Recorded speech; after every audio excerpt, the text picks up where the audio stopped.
আমার ব্যাপারে কয়েকদিন ধরে খুব মিথ্যা অপচার এবং মানে অনেক ষড়যন্ত্র করা হচ্ছে। সেটা করতে হচ্ছে জয়েন্ট ফ্যামিলির মুস্তাফিজুর রহমান তুহিন এবং মিজান।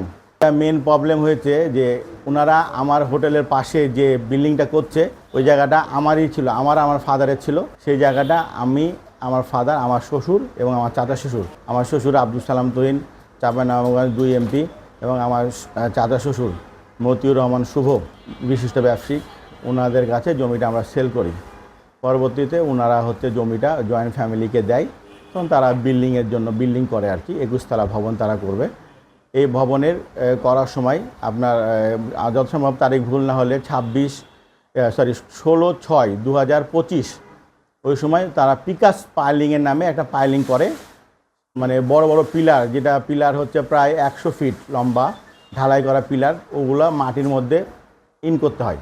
তো ওই পিলার ইন করার সময় 7টা পিলার আপনার ওই ঢুকানোর চাপ দেওয়ার সময় বাস্ট হয়ে যায়।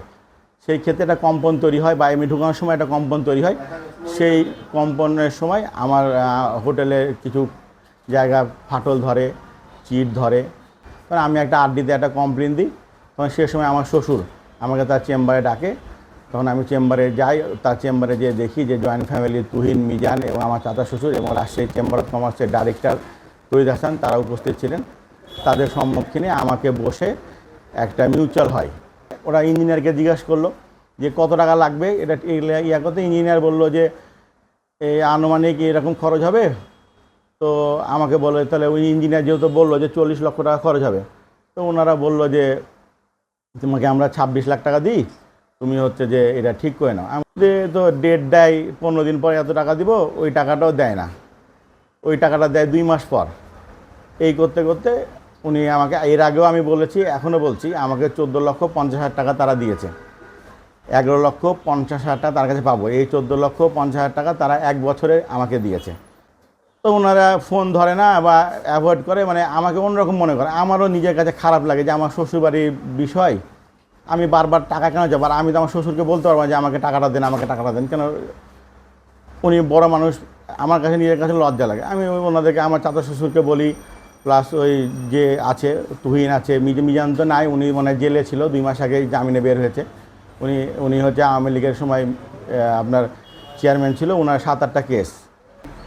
আমি সেদিনকে এখানে দেখছি বিল্ডিংয়ে ঢালাই করার সময় তুহিন এখানে আছে, আমার লোক আমাকে বলে, আমার স্টাফ।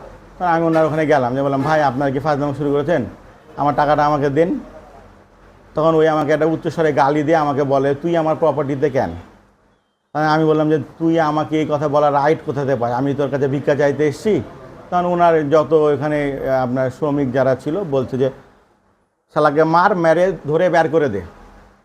আপনি দেখবেন ইতিমধ্যেই সে একটা ভিডিও দিয়েছে।